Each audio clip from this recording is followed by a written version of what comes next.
اس college سے بہت سے نامور مسلمان رہنماؤں نے تعلیم حاصل کی۔ 1920 میں یہی کالج یونیورسٹی کا درجہ حاصل کر لیا اور تحریک پاکستان میں اپنا کردار بھرپور طریقے سے ادا کیا۔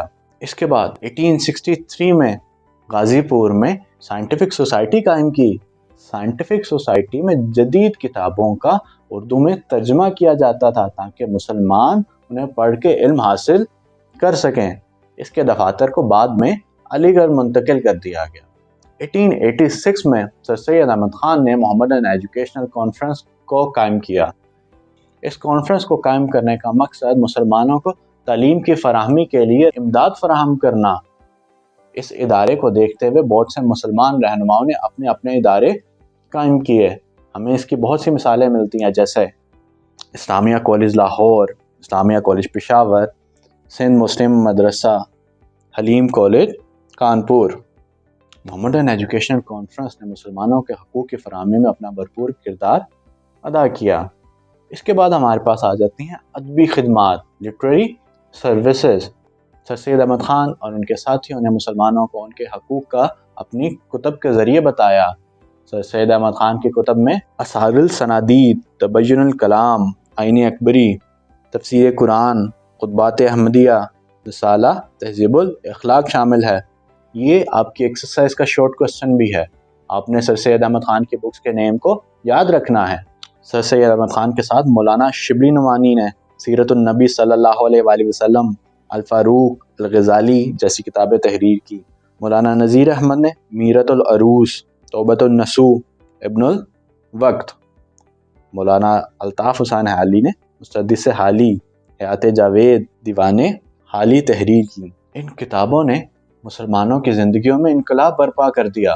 نیکسٹ ہمارے پاس آ جاتا ہے سوشل اینڈ اکنامک سروسز، معاشی اور معاشرتی خدمات۔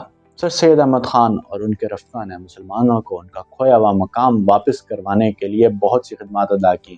آپ نے اپنی تحریروں کے ذریعے انگریزوں سے تعلقات کو بہتر بنانے کی کوشش کی۔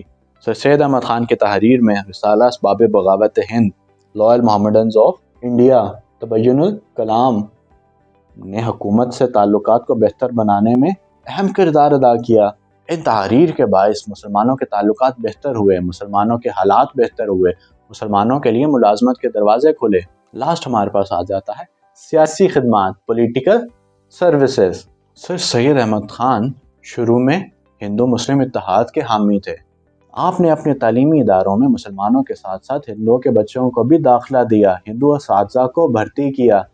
لیکن جب 1867 میں اردو ہندی تنازع شروع ہوا، اس سے آپ کا ذہن تبدیل ہو گیا۔ ہندوؤں نے مسلمانوں کے مخالف تحریک شروع کر دی، اردو کو بدلنے کی تحریک شروع کی۔ اس کے بعد آپ وہ پہلی شخصیت ہیں جنہوں نے دو قومی نظریے کی اصطلاح کو استعمال کیا۔ سر سید احمد خان نے مسلمانوں کو ایک الگ قوم ثابت کیا۔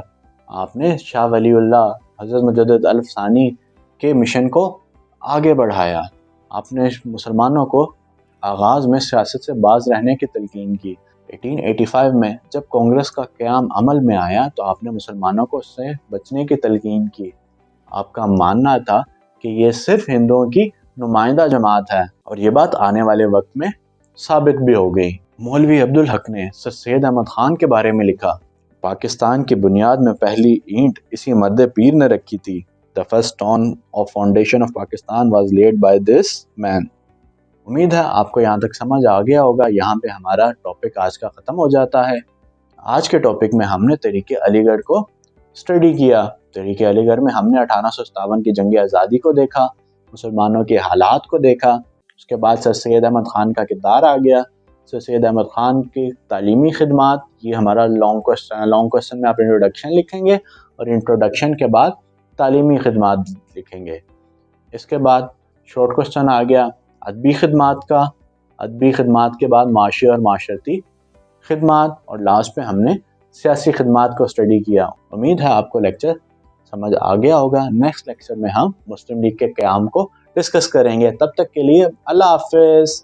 چینل کو سبسکرائب کریں، ویڈیو کو لائک کریں، اور اگر آپ کا کوئی کوسچن ہے تو کوسچن آپ کمنٹ سیکشن میں پوچھ سکتے ہیں۔ چینل کو اور ویڈیو کو اپنے دوسرے اسٹوڈنٹس کے ساتھ شیئر کریں تاکہ وہ پاکستان اسٹڈیز کے لیکچرز کو لے سکیں اور اپنی کنفیوژنس کو